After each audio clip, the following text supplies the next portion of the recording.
Here we go. So as a graduate researcher, I've spent the last 2 years studying how DevOps engineers respond to outages in critical digital systems. And despite all the public speaking books that I've ever read, I am here to tell you, dear audience, you are wrong. You're not wrong about everything and not all the time, but there are features of the DevOps world that make smart, technically proficient, and experienced people like you wrong. Continuous deployment, technical debt, demands for near-perfect reliability, hidden dependencies, all of these things can surprise you in how they take the system down. And what these surprises show us is that sometimes you're wrong about how you think the system works and how the system actually works. But you know what? That's okay, because this is part of what it means to be an expert in ambiguous, uncertain, time-constrained, and goal-conflicted worlds. Your work is exceptionally hard and shares some characteristics with other cognitively demanding work. In fact, to be an expert is not only to have knowledge that can be quickly and flexibly adapted to new and poorly structured problems, but it's to recognize that your mental model of the world is only partial. It's going to be incomplete. Expert knowledge is not tidily boxed up in little packages. Parts of it'll be buggy, it'll be missing in spots, and some of it's going to be buried so deep it's dormant. So even though you have holes in your mental models, you still know things. That's because there's no cognitive vacuum. In the absence of activated knowledge, people will build explanations about how the world works to be able to navigate situations they find themselves in. And these models are structured from past experiences and assumptions about how components interact and the system responds. It's so important, I've given you a whole slide just to think about it. So even though we don't know all the technical details behind how something works, we use approximations like mental models to navigate and fill in the blanks.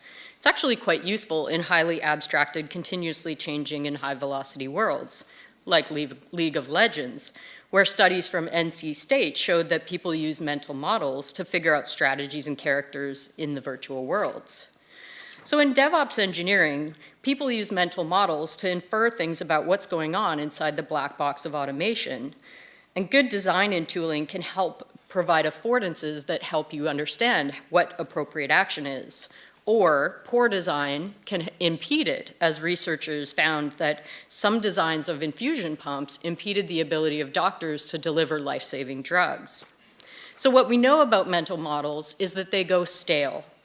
This creates challenges to detect, to diagnose, and to respond to a system outage, which is kind of troubling when Netflix goes down, but it's actually quite deadly when an aircraft does. So the double bind of working with automation means that sometimes it's going to behave in unanticipated ways, and that challenges your capabilities, even if you are an expert. So that's why we've studied how you, as DevOps engineers, deal with outages, because it gives us insights into how other experts, like pilots, nuclear power plant operators, and doctors, might cope with the same kinds of complexity under time-pressured and high-consequence events. And we can use the findings from these domains to improve across work systems. And what became clear in studying DevOps environments was the complexity, as the complexity of the system increases, one agent's not going to have the full picture. So what did high-performing DevOps squads handle this double bind? They openly said, I don't know how it works, or I don't know why it works that way. And by bringing together multiple diverse perspectives to discuss their views on how the systems work, it overlaps and forms a more complete picture. This creates ongoing opportunities for learning and sharing knowledge about how things are working, because an individual's mental model is going to be incomplete, it's going to get stale, and the system complexity means no one person has all the answers.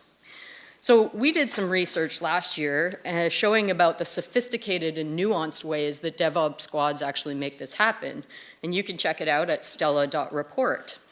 So while it's dubious life advice at the best of times, I'm going to quote Justin Bieber here.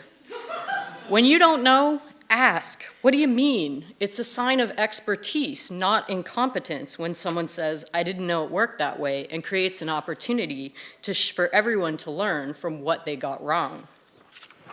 So as a researcher, studying complex adaptive systems, this is an open call for you to get in touch with me and tell me about times that you got something wrong. Thank you.